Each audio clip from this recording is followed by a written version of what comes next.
To jest 26. odcinek Inleocastu. Chciałbym w tym miejscu podziękować naszemu partnerowi Veeam, który ma oprogramowanie, które pozwala Ci się zabezpieczyć przed awariami Office 365 dzięki temu, że klikniecie w link w naszym opisie pod filmem, dostaniecie 15% zniżki. Tymczasem zapraszam Was na ten odcinek, dlatego że będziemy rozmawiać z niezwykle ciekawą przede wszystkim osobą, którą jest Mateusz, a z drugiej strony będziemy rozmawiać o niezwykle ciekawym temacie, czyli znalezieniu siebie w świecie bardzo szerokich technologii IT. To więc, mój drogi, wykwintny arystokratu polskiego internetu, człowieku renesansu, wielu talentów i prawda, jakże krasomówczy. Jak to się stało, że wylądowałeś z tej strony takiej nerdowskiej typowo, nie? No bo nazwijmy rzecz po imieniu, nie? W stronę taką, gdzie odkryłeś w sobie subtelny talent, który ponosi tłumy w gruncie rzeczy. O panie, ta trąbka z tyłu mnie rozprasza pięknie. Wiesz co, historia jest mega śmieszkowa, bo tak naprawdę ja nigdy nie miałem ani takiej potrzeby, ani takiej, że tak powiem, nie byłem przekonany do tego, żeby pokazywać swoją twarz, ale gdzieś tam w czasie tą twarz zacząłem pokazywać, bo tu się pojawiły konferencje, tu jakiś startup robiłem i był to taki element moim zdaniem konieczny. Twój profil OnlyFans, prawda? Tak. Pokazuje twarz. Ty się śmiejesz OnlyFans, natomiast ja mam domenę tylko wentylatory.com, która pojawia się w niektórych filmach, bo to są takie małe smaczki, wiesz, nie każdy łapie wszystkie smaczki, tu się coś zmienia, tu są domeny, tu można coś zarequestować. Niektórych easter eggów ludzie jeszcze nie złapali z pewnych filmów, więc... Dobrze. No, jest nagrody czekają. Dobrze. Zresztą tak dzisiaj... Jako że to już jest 26. odcinek naszego podcastu, więc witam Was wszystkich w Inleocaście. Ja nazywam się Maciej Klalusz, dzisiaj ze mną Mateusz Chrobok, tak jak wspomniałem, gwiazda wschodząca na łunie płonącego polskiego internetu. Muszę to zapić. Ale dzisiaj wiesz co, muszę z Tobą porozmawiać o takim zupełnie...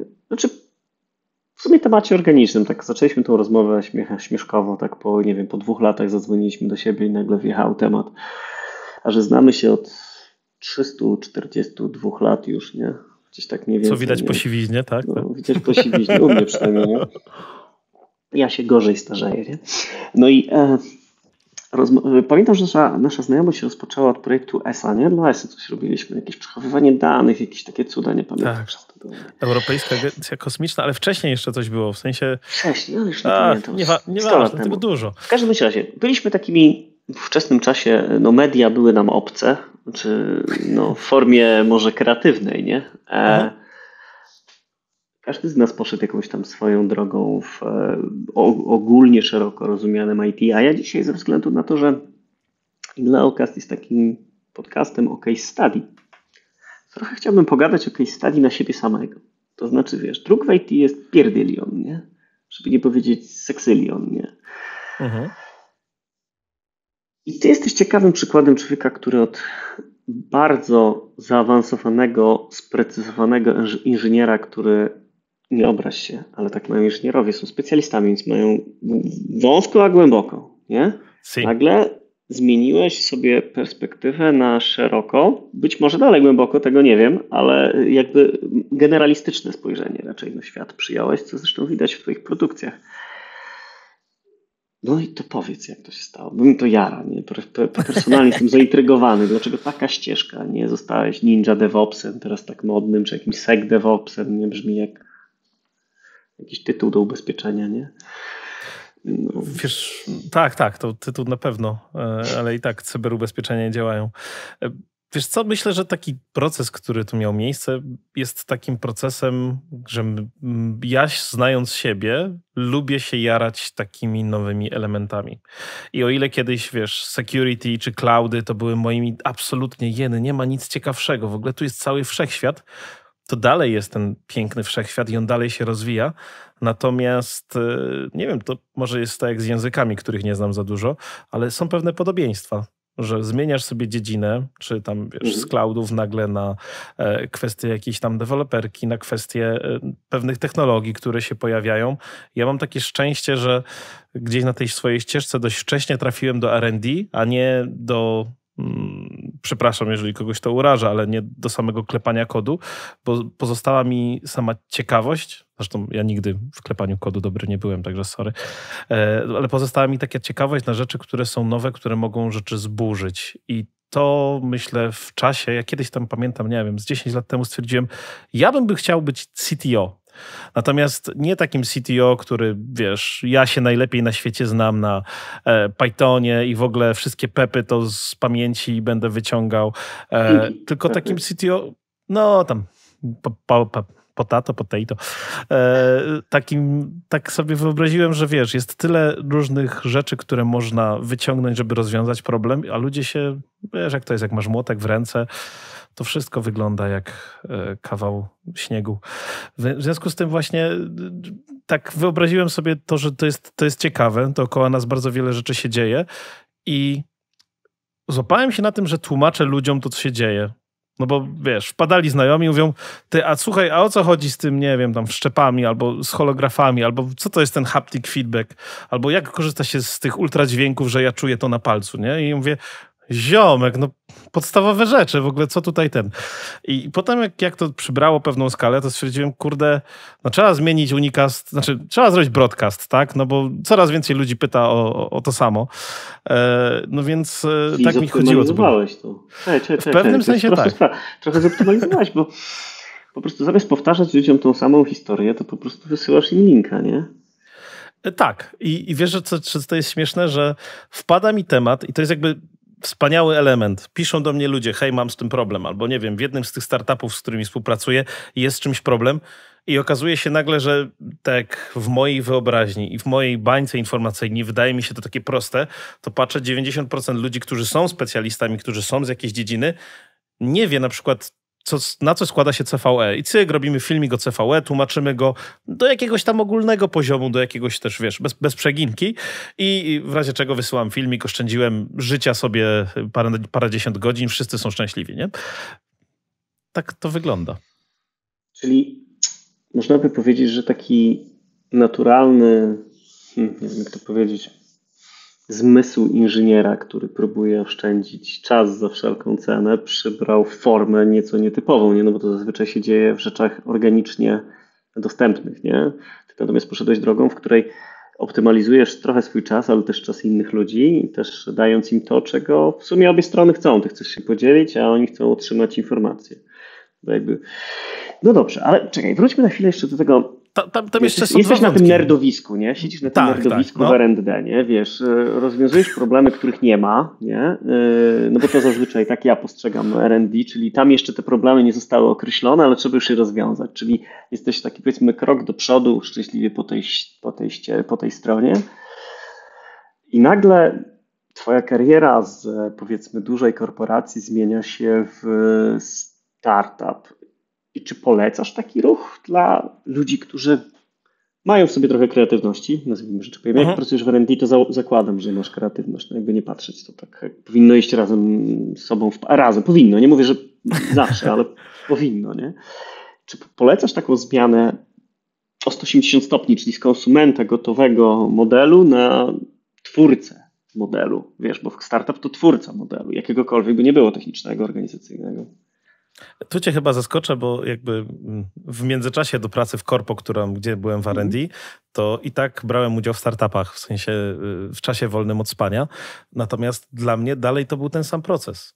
Jednym z takich pierwszych rzeczy, które robiliśmy, to były rzeczy na przykład, hej, zrobimy sobie tam smart dom rok 2009, natomiast nie wytworzymy sobie hardware'u, więc pohakujmy na tyle routery, które są w domu, żeby sterować nimi domem.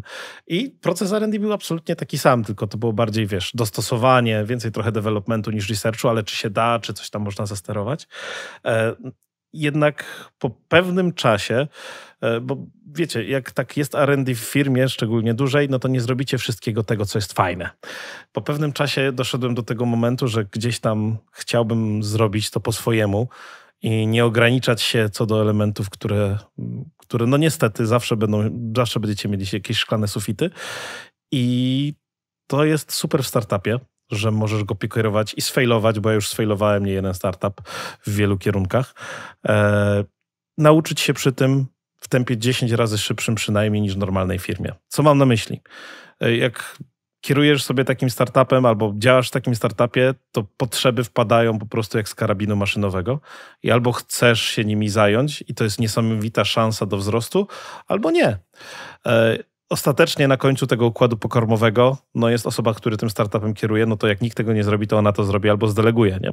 Więc ja naturalnie chcąc nauczyć się tego, jak to funkcjonuje, byłem mega zaskoczony tym, jak wiele dał mi, pierwszy rok startupu. W sensie tyle, ile rzeczy ja się nauczyłem, to jest kilka lat, gdzie pewnie w innej firmie nie byłoby szans pochwycić tak bardzo różnej wiedzy, więc serdecznie polecam to każdemu, kto chce trochę przyspieszyć sobie działanie. I oczywiście nie wszystko jest takie same, są startupy i startupy. Im wcześniejsza faza, tym wiadomo, bardziej musisz być jak scyzoryk. W ogóle ostatnio złapałem, że jest taka strona dla ludzi, którzy są scyzorykami szwajcarskimi, taki i wydevelopuje, i grafikę w Gimpie zrobi. Natomiast jest... Tak. Ja bym jeszcze dodał do tego tyle, że im wcześniej jesteś gdzieś tam na swojej ścieżce i nie łapiesz swojej na przykład, nie wiesz, co ty tak w życiu chcesz zrobić, to czasami możesz się okazać, że hej, ja lubię właśnie to, lubię JavaScripta, i ja to takich ludzi nie szanuję, ale też są potrzebni, nie? Śmieszki z JavaScriptu zawsze spoko. Nie, z JavaScripta jak z JavaScriptu, ale z Javy w każdych ilościach. My broken pipe is ready, nie? Wiesz co, wejdę tu ci tak w słowo, bo chcę to trochę pokierować jeszcze w taki właśnie case, nie? Bo mieszkając w świecie R&D, tak jak mówisz, ten proces był ci znany i ta znajomość tego procesu pomogła ci w budowaniu wartości albo odkrywaniu braku wartości danego startupu, nie? Bo to one way or another. Eksperyment się powiódł, pacjent zmarł. Eksperyment, pacjent zmarł, nie? Jakby to udowodniliśmy coś sobie, nie? Natomiast jak jesteś takim człowiekiem, bo tak dzisiaj szukam trochę takiej odpowiedzi z tobą na pytanie, czy kreatywność zawsze będzie się łączyć z dzieleniem się czymś? Może takie pytanie ci zadam. Ciekawe, to jest takie trochę filozoficzne, nie? Bo nie wszystko umrę, co tak naprawdę po tobie pozostanie, jaki to tam ma impact i w ogóle. Ja oczywiście nie powiedziałem ci całej historii, jak to się zaczęło, bo tam jeszcze Kuba Klawiter mnie bardzo silnie, że tak powiem, popchnął, żeby rzeczywiście to zrobić, bo ja byłem na pewnym rozdrożu. Natomiast myślę, że to jest niesamowita pozytywna rzecz dla kilku elementów. Dla mnie, po pierwsze, dla neuroplastyczności mózgu. Bo jak siedzisz sobie i tam czepiesz te jamle, czy inne tam elementy w życiu, które są dosyć powtarzalne i nie masz tej szerszej perspektywy, to można się zanudzić, nie?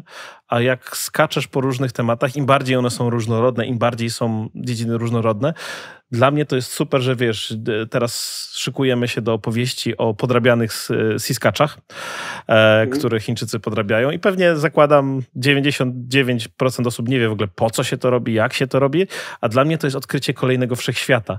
I teraz dzielenie się tymi wszechświatami raz, że ja się czegoś uczę, researchuję i jest po prostu ciekawe. To mnie jako człowieka rozwija.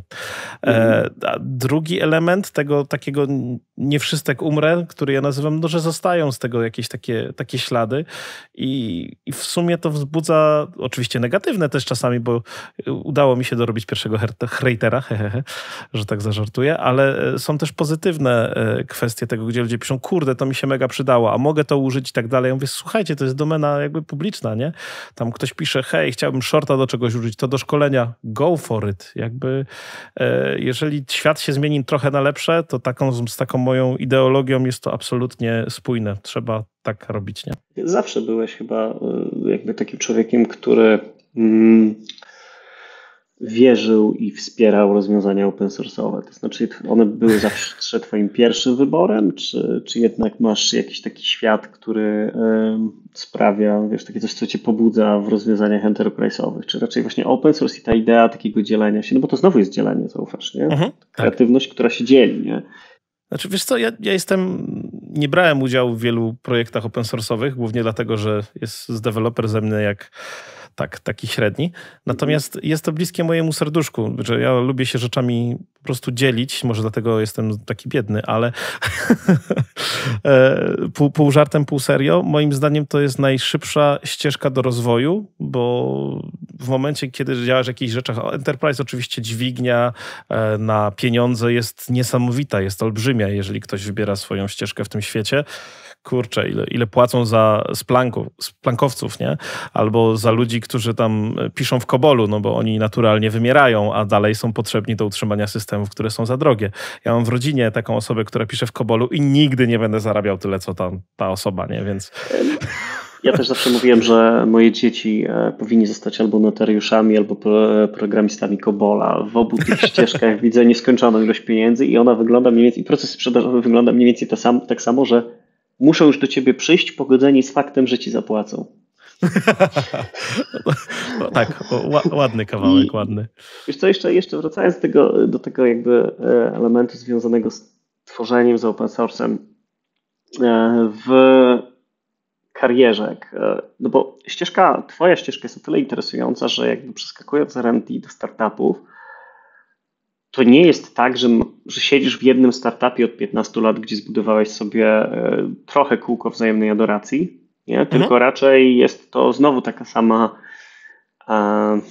jakby to pięknie nazwać, głód nowych doświadczeń, nie? Czyli tych startupów jest kilka i czym aktualnie się zajmujesz? Jakby co jest tym, co ciebie teraz akurat w tej warstwie biznesowej, czyli w tej karierze, nie? Kręci, nie? Nie mówię o prywatnej części jako takiego zainteresowania sensu stricte, nie? Non-profit, nie? Raczej profitowo. Jedna z takich największych rzeczy, która zmienia naszą rzeczywistość i jakby wszyscy powoli stajemy się tego świadkiem, jest zastosowanie sztucznej inteligencji. I to nie tylko na poziomie, że hej, ChatGPT napisał coś fajnego, bo ludzie zaczynają kumać, jaki wielki to będzie miało wpływ na życie, na pracę, na inne rzeczy.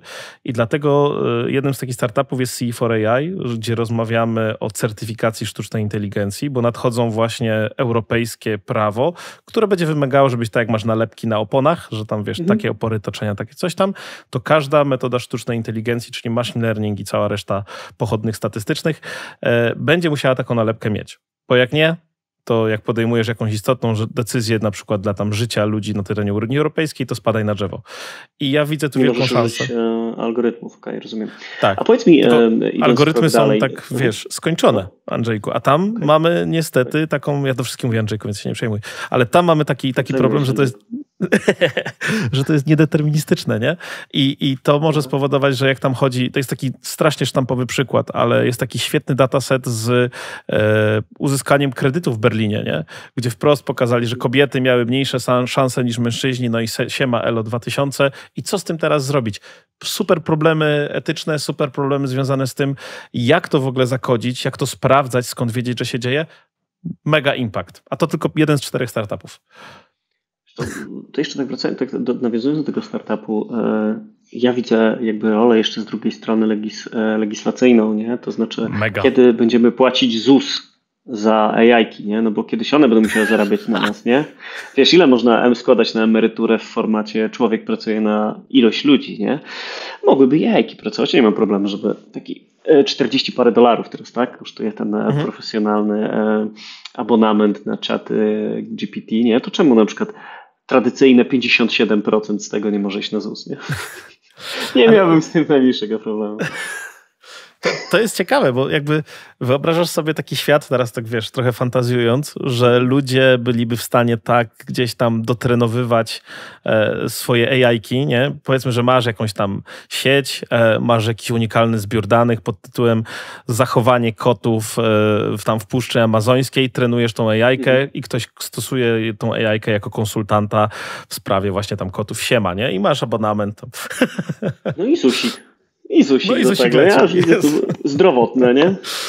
Tak samo, wiesz, AI-ka w takim samym stopniu dodzwoni się do poradni jak człowiek, nie? Więc w gruncie rzeczy i tak nie utrzyma żadnej wartości z tego, co wkłada, nie? Więc w sumie nie powinno to jakiegoś wielkiego problemu pobudzać, nie? Wracając jeszcze do tego, dobra, to jest jeden startup, czyli certyfikowanie pewnego poziomu sztucznych inteligencji, które mogą być stosowane do pewnych rzeczy, tak? Czyli na przykład masz jakąś potrzebę związaną, nie wiem, z ratowaniem życia, musisz zdecydować, operujemy typa czy nie, no to moralna decyzja została przesunięta poza mnie, nie? Ale jest to certyfikowane, że to naprawdę nie podejmuje decyzje merytoryczne. Po to jest, nie? Że jesteś pewny, że to jest sprawdzony mechanizm, a nie taki, że się przeszkolił jednak tak jak ChatGPT i zapytasz go, narysuj mi Jezusa, nie? Może się opisz mi jak wygląda, nie? I będzie zmyślać na mnie. O to chodzi. No dobra. Bo tam wiesz, jest, ten wszechświat jest olbrzymie głęboki, nie? Natomiast te wszystkie takie problemy typu hej, komu dać, komu nie dać, jaką podjąć decyzję, tam jeszcze musi być człowiek, to musi być wyjaśnialne. Moim zdaniem mega szansa właśnie na zmianę, bo tak jak się pojawiło Explainable AI, czyli hej, dlaczego podjąłem taką, a nie inną decyzję, tak wyobrażam sobie, że za 20 lat przyjdzie do nas ktoś i powie, tam wiesz, twoje dzieci powiedzą, hej ziomuś, a w ogóle to byliście porąbani. Czemu wy jeździliście samochodami, jak statystycznie mieliście więcej wypadków niż teraz, wiesz, tam DALL-E 47, nie? No wiesz co, to taki jak ja lubuję się w science fiction, nie, książkach, no to tam standardowo gdzieś tam w dalekiej przyszłości jest pytanie, ale jak to wy barbarzyńcy jeździliście samochodami, nie? No to jest standardowe pytanie. Mordercy. Nielogiczne. Samobójcy, nie? Samobójcy i stado samobójców i morderców wypuszczone na drogę, nie? Tak, idąc dalej, no to jest pierwsza rzecz, czyli powiedzmy w przyszłości takiego IT pomyślę trochę na siebie też, bo to jest pewnego rodzaju wykładnia do tego, gdzie ludzie mogą doszukiwać się ciekawych fragmentów świata. No to tu widzisz coś takiego, tak?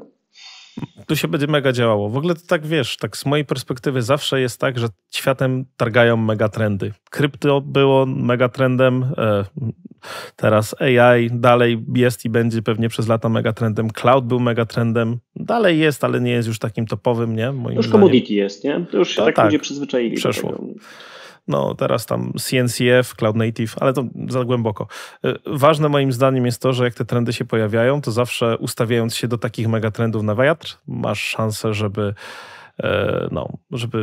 firanka zapłonęła i żeby można było polecieć do przodu.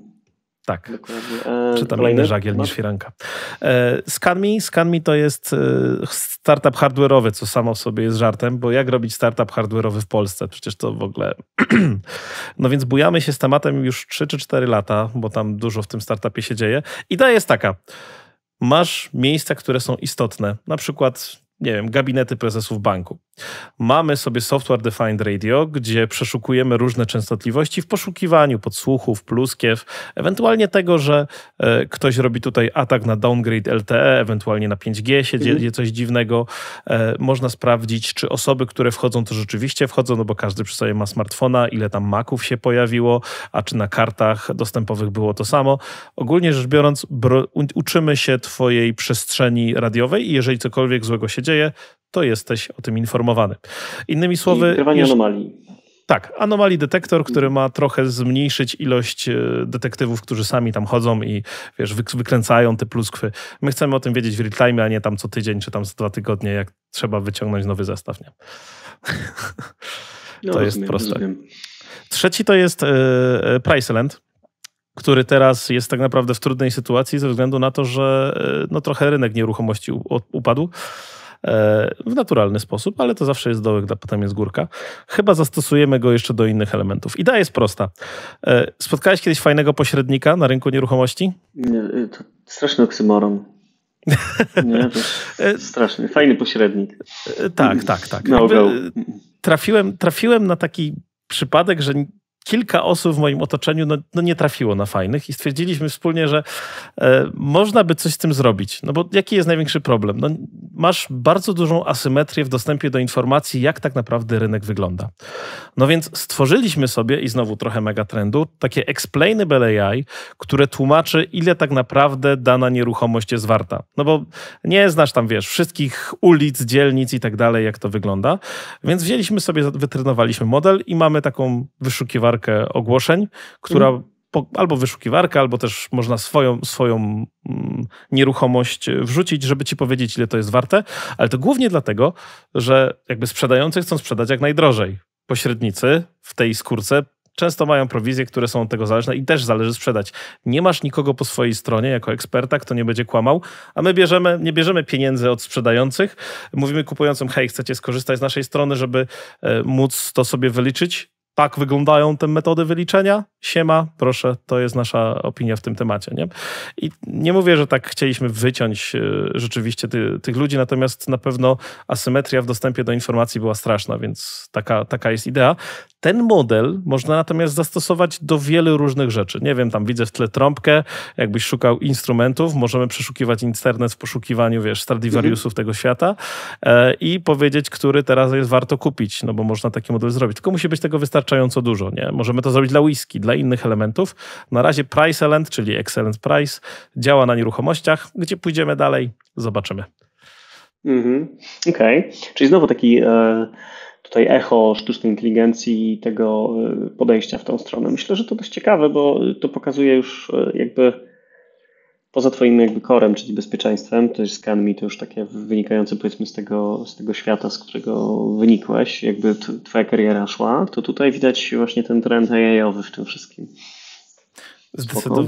Zdecydowanie. Rozumiem, jest jeszcze 6 czy 7 masz tam. Tak, ale ja bym to tak podsumował, bo jest jeszcze na przykład Division 404, który jest absolutnie fundacją, to nie jest coś, co tam będzie generowało zyski, gdzie jak zaczęła się wojna z Ukrainą, to razem tam z Piotrkiem, z Emilką, z Barygiem, żeśmy stwierdzili, że kurde, trzeba to zautomatyzować, więc mamy machine learning, który łapie ruską propagandę, bo tak co tydzień jest inny przekaz. Dzisiaj, tam Ukrainki odbierają mężczyzn Polkom, potem w tam dostają Ukraińcy więcej pieniędzy w Biedronce niż my. Tak, wymyślają straszne pierdoły, ale to są po prostu kampanie, więc żeby łapać takie rzeczy, które się dzieją z dezinformacją, z potrzeby serca, taki machine learning sobie tam chodzi i to łapie, nie?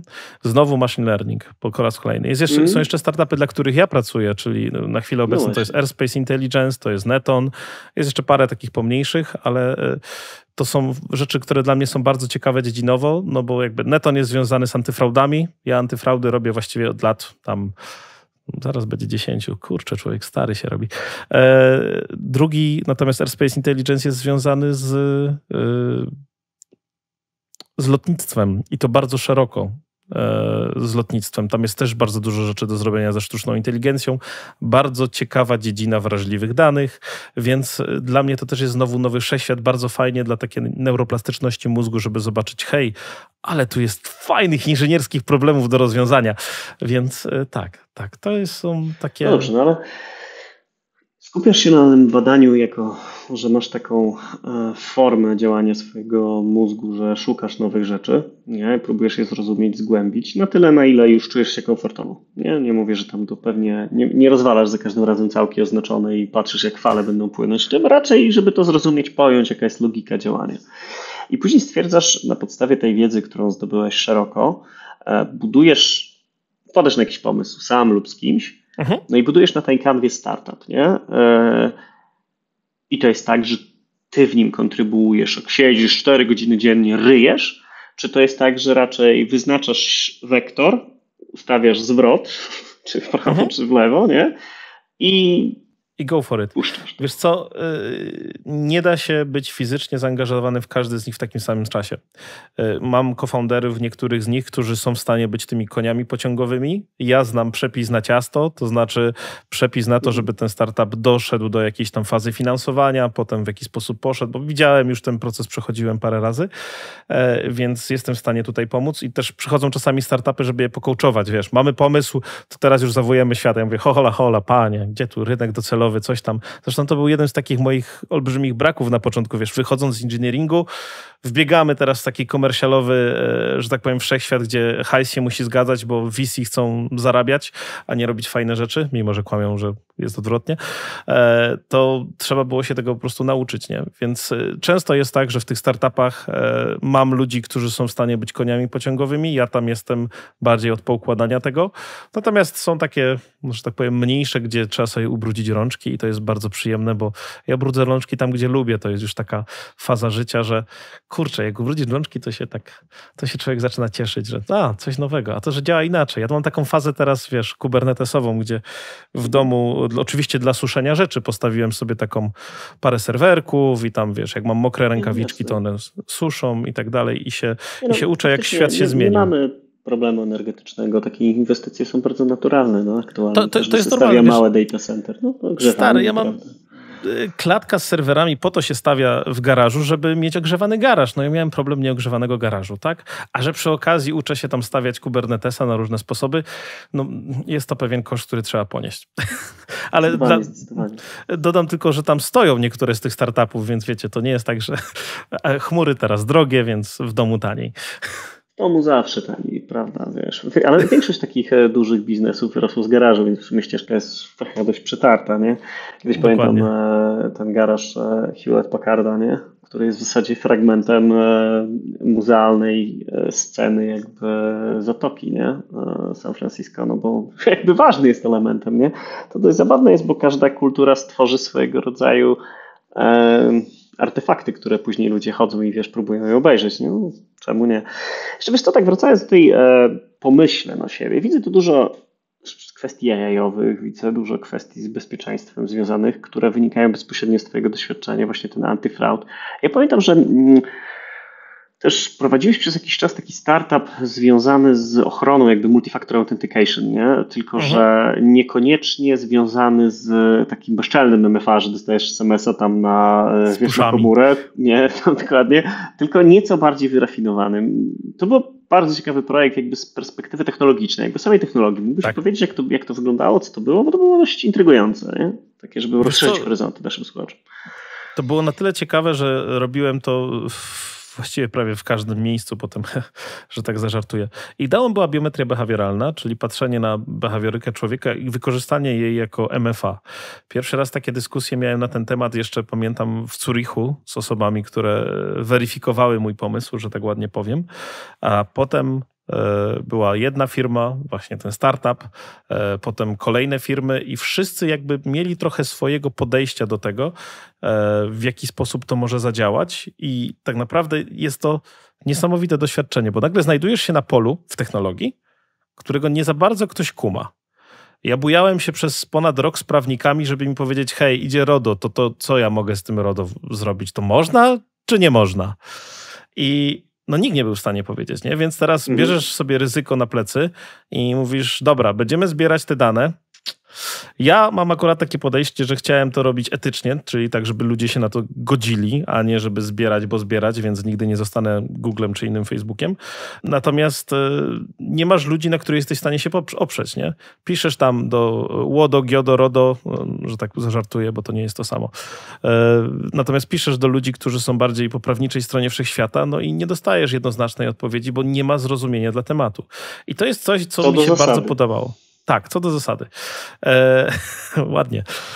I to jest niesamowite w tych nowych technologiach, że potem wiesz, miałem jakieś rozmowy z babeczkami z WEF-u, z World Economic Forum, którzy przyglądali się na przykład biometrii behawioralnej z perspektywy łamania praw człowieka.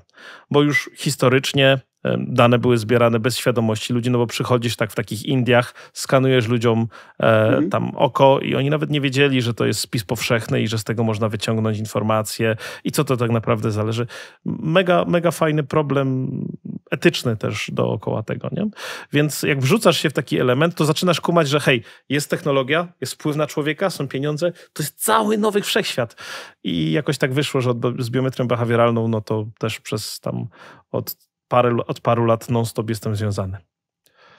No dobrze, czyli jak wchodzisz w taki wszechświat, nie, który jest połączony, bo nigdy nie jest układ zamknięty, nie, no ale tych połączeń jest stosunkowo niewiele, ale on w sobie sam jest w stanie się utrzymać zazwyczaj, jak jest już odpowiednio narośnięty. I po pierwsze, jak odkryć taki wszechświat, nie? To taka rada dla nas wszystkich. Jak potrzebami. Czyli patrzysz, jaka jest potrzeba i próbujesz znaleźć, jak to jest realizowane przez kogoś. I tak odkrywasz wszechświat. No bo to będzie pierwszy link, który znajdziesz od, powiedzmy, wszechświata myśli tradycyjnej, nie? No bo tak jest, że siedzimy gdzieś tam w swoim kółeczku, w swoim wszechświecie i trzeba znaleźć z niego taką dziurkę, przez którą się wyjdzie, nie? Tak, no czy przełożyć potem rozwiązanie do problemu, bo ja nie mówię teraz o takim deep techu, że wiesz, robimy nową technologię zupełnie. Natomiast dla mnie jest bardzo dużo szans, żeby wziąć i zabrać i oczywiście znaleźć dużo znajomych, którzy mówią, hej, mam ten sam problem co ty. Kwantyfikujesz ten problem, pytasz, kto jest w stanie ci i za ile za niego zapłacisz. Potem mówisz, kurczę, przecież machine learning to sobie z tym poradzi, tylko potrzebujemy zrobić to i to i lecisz, nie? Więc ja na przestrzeni czasu od teoretyzowania przeszedłem do tego, że trzeba rzeczywiście sprawdzić sobie najpierw, czy istnieje taki rynek. No bo jak istnieje rynek, ludzie chcą ci za to zapłacić. Istnieje wszechświat. Wszechświat, tak? Wszechświat bólu ja to nazywam, nie? Bo jak są takie typowe template'y związane z tym, jak budować w ogóle pitch deck dla startupu, to musisz najpierw opisać pain pointy, czyli hej, ludzie teraz zamiast pić kawę z kubków, no to oni nie mieli rączek, nie? Dorzućmy tą rączkę. Co ta rączka zmieni? Ile ona będzie kosztować? I ile kosztuje patent? No oczywiście żartuję, bo jestem przeciwny patentom, ale musisz wiedzieć, co ludzi boli. Okej, znajdujesz ten wszechświat. No i teraz dochodzi taki element, że wielu ludzi, jak przeglądam się wśród swoich znajomych i też takiego świata, który mnie otacza i trochę dalej niż znajomi, mają swego rodzaju problem albo wyzwanie z przełączaniem się między wątkami tak grubymi. To znaczy, wiesz, jest sobie wszechświat, ta linka do tego wszechświata jest stosunkowo cienka, taka wąska drabinka albo mała dziurka dla króliczka, jak w Alicji w Krainie Czarów, którą trzeba za każdym razem przejść tam, wejść tam i to zajmuje stosunkowo dużo energii. Często umysłowej, nie? Mniej fizycznej, ale i fizycznej czasem, nie? Jak jesteś w wszechświecie, który działa najsprężniej w Zurichu, to trzeba tam być. Co jakiś czas przynajmniej. No i teraz, jak znajdujesz taki element, to czy on ciebie pochłania całkowicie, czy zawsze trzymasz się za linkę z poprzedniego wszechświata i jakoś potrafisz po niej wrócić do kłębka? Ja wiem, że to jest kontrintuicyjne i wszystkie jakby badania, czy tam Huberman i inni opowiadają o tym, że hej, my jesteśmy single-threaded, ale mi jakąś taką perwersyjną przyjemność sprawia to, że ja przeskakuję sobie między tymi wszechświatami. I ja wiem, że to jest koszt. I jak mam siąść i zrobić jakiś taki deep research albo coś takiego, to jest oczywiście jednowątkowe. Natomiast ja widzę podobieństwa, nie? Jestem w takim metaprogramie podobieństw, że tu się dzieje to i to jest podobne do tego i to w pewien sposób wydaje mi się zwiększa gdzieś tam moją efektywność, bo niezależnie tam, wiesz, od godzin, które spędzam, bo tego niestety jest bardzo dużo, to cały czas sytuacja wygląda tak, że masz pewien styk z technologią, masz pewien styk z ludźmi, którzy z tą technologią mają do czynienia. No i teraz albo robisz to sam, albo to delegujesz i tłumaczysz ludziom, albo nagrywasz o tym filmik i rozwiązujesz problem paru tysiącom osób. Okej, czyli jeżeli znajdujesz w ścieżce kariery w temat, który cię intryguje technologicznie, nie wiem, i na przykład chcesz sobie w niego pójść, to może warto na początku nie wejść w całości, wejść na tyle, żeby go zrozumieć i zacząć optymalizować cykl, w którym zaczynasz coraz bardziej dochodzić do rdzenia problemu. To znaczy, żeby nie tylko sobie wytłumaczyć, ale też ludziom, z którymi będziesz o tym wszystkim rozmawiać i będziesz chciał się tym podzielić. Okay. Ale wiesz, bo jest dużo elementów, z których korzystasz w życiu i się zastanawiasz, nie? Bo są jeszcze takie, ja to nazywam startupy procesowe. Czemu jedziesz i musisz zawsze iść do kasy na stacji? No bo wiadomo, że trzeba dokupić hot doga, nie? Ale to, że możesz zapłacić bez tego, kurde, nie mam czasu, są rzeczy ważniejsze do zrobienia. I takich małych drobnostek procesowych ludzie też za nie płacą, bo pojęcie kosztu alternatywnego jest coraz większą moim zdaniem świadomością, nie? Że hej, ty płacisz swoim czasem za to, że masz gdzieś wujową obsługę. Tak, to jest nieodzyskiwalna waluta akurat, nie? Tak. Właśnie dlatego, wiesz, pytam o czas, nie? Bo optymalizacja występuje u ludzi, którzy doceniają czas. To znaczy, jak się czasu nie docenia jako waluty, która jest ostateczną, przynajmniej na razie dla rodzaju ludzkiego walutą, nie? To trudno będzie takie osoby przekonać, że to, co robisz, daje im jakąś wartość, nie? I powiedz mi, czy te startupy, to jest takie pytanie na trochę, może nie koniec, ale gdzieś tam już ku podsumowaniu, one są kierowane na rynek polski? Oj, częściowo. rynek polski jest dosyć trudny. To znaczy, wiesz, łatwiej nam, nie wiem, w Pricelencie, nie? Zebrać dane, które są z rynku polskiego, bo mamy tam ludzi dziedzinowych, którzy są w stanie nam lepiej olabelować dane. I to jest super. Nie? Natomiast rynek polski jest rynkiem trudnym, jakby z mniejszą głębią, jeżeli chodzi o kapitał, z mniejszą adopcją w pewnych kwestiach. Bardzo często jest tak, że największe koszta w technologii ponosi prekursor.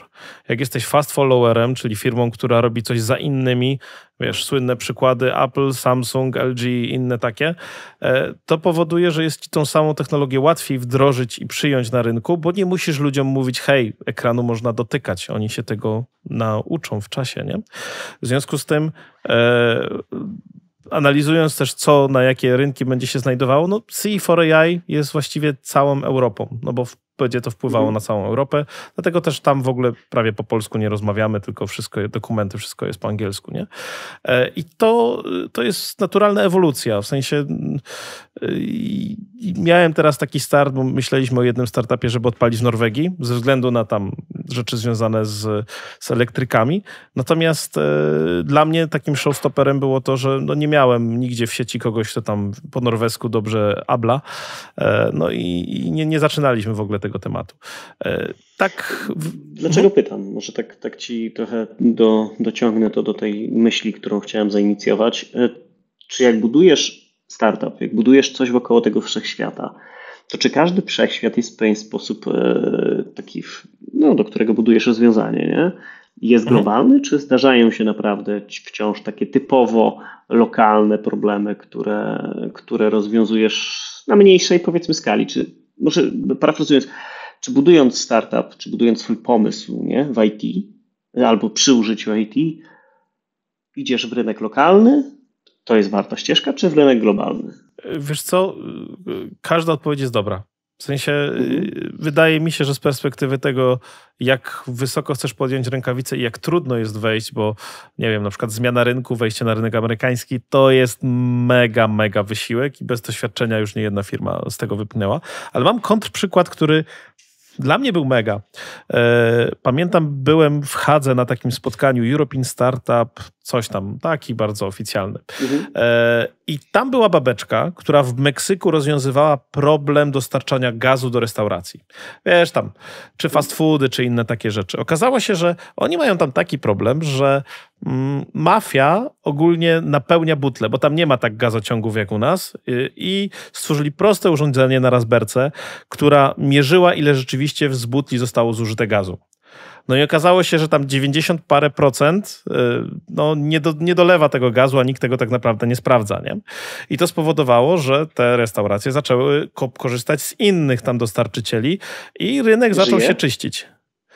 Żyje, ale już w innym startupie. Natomiast tamten startup... Bo to jest niebezpieczny biznes w Meksyku raczej. Znaczy, opowiedziała mi o tym, że jakby tam też dostała pogróżki w pewnym momencie. To naprawdę jest śmieszna historia z tej perspektywy.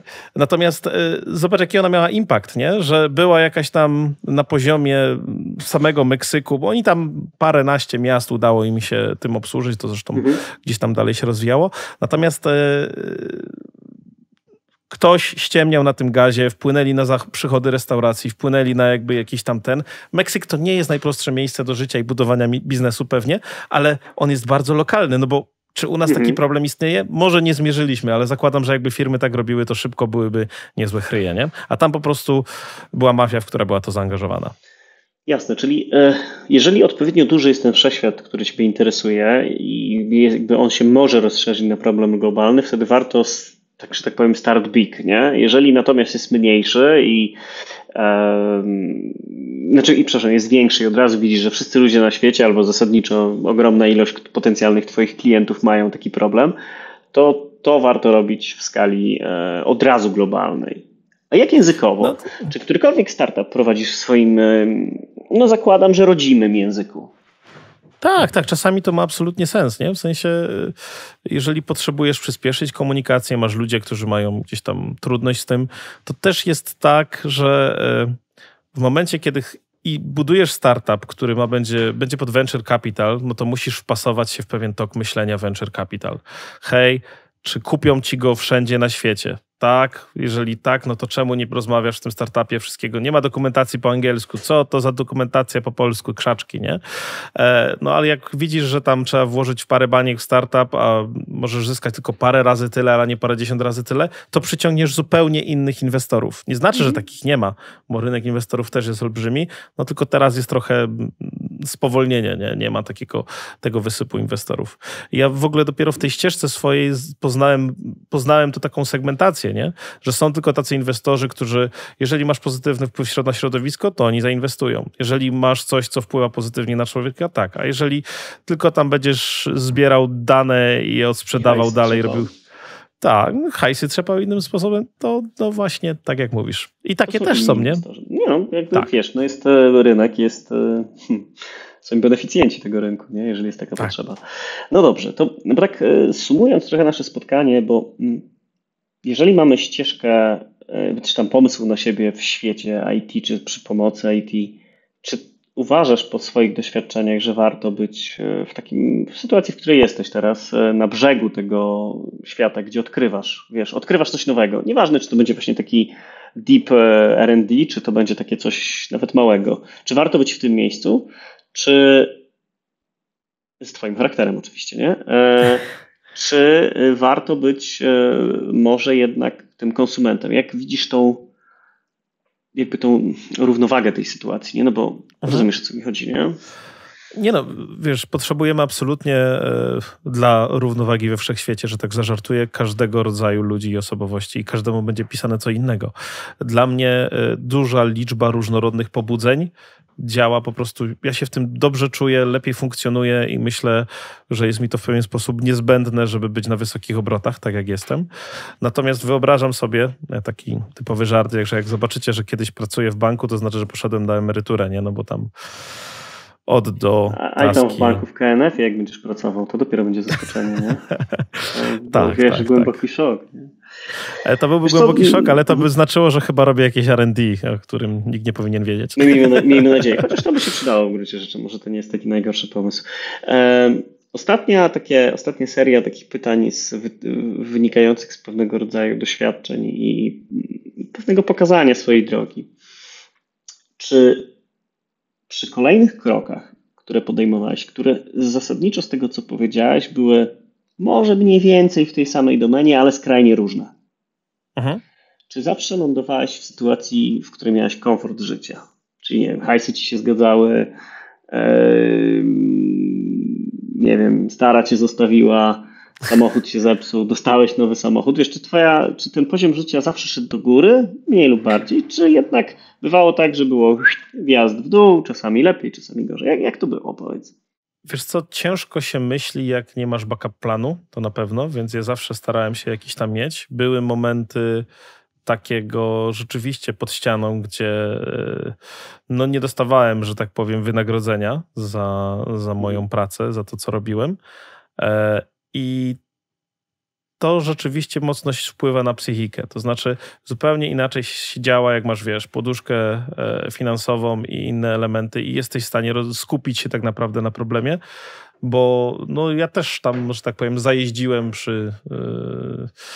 czy auto jakieś jedno, drugie, czy miałem jakieś tam trudności i to cię wybija, jesteś mniej efektywny. To nie oznacza, że tego się nie da przetrwać, to po prostu dokłada ci stresu, nie? A jak dokłada ci stresu, to stajesz się mniej efektywny, więc znowu gadka optymalizacji, nie? To budzi wszystkie strachy, to budzi wszystkie takie, a co jeżeli nie? Natomiast jak to się uda przewalczyć, no zakładam, że na rynku znalazłby się jeden czy drugi pracodawca, który by mnie zatrudnił, nie? Natomiast myślę, że z takiej perspektywy człowieka, szczególnie teraz, wiesz, layoffy, Google, tam Facebook, wszyscy zwalniają, jest przestrzeń, nie? Nawet jak to nie będą duże firmy, to samemu można odpalić coś i znaleźć swoich klientów i to jest alternatywna ścieżka, bo masz najgorszego szefa, sam jesteś swoim szefem, nie? Więc tak, były takie momenty takiego zjazdu, starałem się trzymać się daleko od jedzenia zupek chińskich codziennie, więc aż tak strasznie nie było. Natomiast o, tak przez przypadek oczywiście. No wiadomo, nie? Tak samo jak paróweczki za 5 zł, nie to, że wiesz, nie istniałyby, jakby ktoś ich nie kupował, nie? No tak, na pewno nie mają wzięcia, na pewno. Pyszne, tylko 100%. Tak, więc na szczęście jakby ominęło mnie coś takiego, wiesz, skrajnego pod tytułem, nie wiem, zawsze miałem gdzie mieszkać, zawsze były takie rzeczy, natomiast to też jest pewien profil ryzyka, bo można do tego podejść zupełnie inaczej. Ja podszedłem do tego w taki sposób, że w tej chwili zarabiam X i z tego X ponad połowę cały czas inwestuję. W sensie w startupy, w jakieś tam w YouTube'a, w zupełnie inne rzeczy, nie? Ja nie potrzebuję teraz, zresztą po co zbierać sobie jakąś tam górkę na koncie, to do niczego nie służy. Jeżeli któraś z inwestycji się uda, to super, to coś z tego wyjdzie, nie? A jestem w tej komfortowej sytuacji, że no jest tego więcej niż potrzebuję do życia, więc palę to na bieżąco, jak to się mówi. Czyli jak podjąłeś to ryzyko, to ono jakby mimo górki, dołków i tym podobnych i pewnie odrobiny szczęścia w odpowiednim momencie, bo to też jest istotne, jednak się czujesz z tym wszystkim dobrze. To jest ten miejsce, w którym chciałbyś być i chciałbyś to rozwijać, czy masz jakieś nowe plany na siebie, nie? Jakby twój pomysł na siebie w IT. Jak teraz to widzisz? Z dzisiaj do przyszłości. Wiesz co? Ja widzę, że nie doceniłem tego, czego nie wiedziałem. Jest taki wszechświat ludzi, którzy nie rozumieją technologii i nie potrafią w nią. Żyjąc w bańce, wiesz, w R&D, to każdy wie, jak co działa. Hello, ale jak nie, no to tam są pojedyncze jednostki. I to jest, myślę, rzecz, która coraz bardziej mnie zaskakuje, że idąc tylko i wyłącznie w głąb, można tak robić, natomiast ja widzę, i tak to jest taki mój plan na przyszłość, żeby coraz szerzej i bardziej mówić do ludzi i coraz bardziej edukować. Myślę, to ma jakiejś, wiesz, edukacji w tle o jakimś takim chroboku, który będzie broadcastem i będziecie w stanie uzyskać jakiś tam serwis z tego broadcastu, bo to jest coś, co z perspektywy skalowalności jest o wiele lepsze od pojedynczego startupu, który gdzieś tam odpalisz albo nie ma. Jakby inny zupełnie profil ryzyka. Więc mój plan na przyszłość jest taki, żeby za kilka lat odpalić fabrykę startupów, bo udało mi się już trochę rzeczy sfailować, trochę rzeczy widziałem, pomagam paru startupom. Lubię to jest dla mnie fajne, bo to jest w takiej perspektywie, wiesz, CTO szeroko, no i czasami robię jakieś due deale dla venture capital, co też jest moim zdaniem fajne, bo można wejść głębiej, bo jak widzę, niektóre due deale są robione, to panie. Więc to jest jakby część tej przestrzeni, zeskalować się i pewnie być blisko tych nowych technologii, bo to jest dla mnie zawsze zabawa, nie? To jest coś nowego, co powoduje, że no jestem pobudzony, neuroplastyczność mózgu działa, wchodzisz w nową dziedzinę, a nie tylko te jamle. No, trzepanie jamli nie brzmi zbyt dobrze, w szczególności jak rozpoczęliśmy ten odcinek od stwierdzenia, że twój profil na OnlyFans będzie niezwykle mocno odwiedzany. Tak. Słuchaj, Mateusz, wydaje mi się, że tak krótko sumując tą naszą rozmowę, to no jak nie podejmujesz ryzyka, to nie otwierasz szampana, tak? To jakby można by to tak powiedzieć, stare porzekadło, natomiast w tym kontekście ma trochę inny wydźwięk, nie? Bo faktycznie też wydaje mi się, że przez to, że jest tak dużo ludzi, którzy nie rozumieją technologii, a ta technologia tak może im mocno pomóc. Tak, no bo i tak szybko ewoluuje. Ewoluuje, że w zasadzie za chwilę może pomóc jeszcze bardziej. Czasami nawet pomóc w sposób taki, na który się ten ktoś nie zgadza na dzień dzisiejszy, ale za chwilę zrozumie, że to był całkiem dobry pomysł, kiedy właśnie zdrowotne będzie płacone przez AI-ki. Czekam na to, nie? Że będę mógł chodzić że już nie będę miał tego toila na sobie, nie? Wiesz, to jest pewnego rodzaju wydźwięk. Mi się wydaje, że pomysł na siebie w IT jest dowolny. Ważne, żeby go zrealizować, a nie tylko o nim gadać. No, ja bym dodał do tego jeszcze, że jak to ci sprawia fan, to zwiększasz sobie szansę na to, że rzeczywiście to się uda, bo nie robisz tego z przymusu, bo tam są tylko pieniądze albo coś, tylko robisz to dlatego, że to lubisz. I to zupełnie zmienia naszą efektywność pracy, więc dla mnie, jak znajdziesz coś, co jest dla ciebie fanem, go for it. A jeżeli to jest jeszcze egzotyczne, łopanie, to będziesz kiedyś takim programistą Kobola. Dokładnie. Tym optymistycznym akcentem kończymy 26 odcinek InneoCastu. Dziękuję wam bardzo, Mateuszu, za twój czas i za myśli, które przekazałeś. Mam nadzieję, że będą inspirujące. Dzięki bardzo. Do zobaczenia i do usłyszenia. Dzięki, do zobaczenia.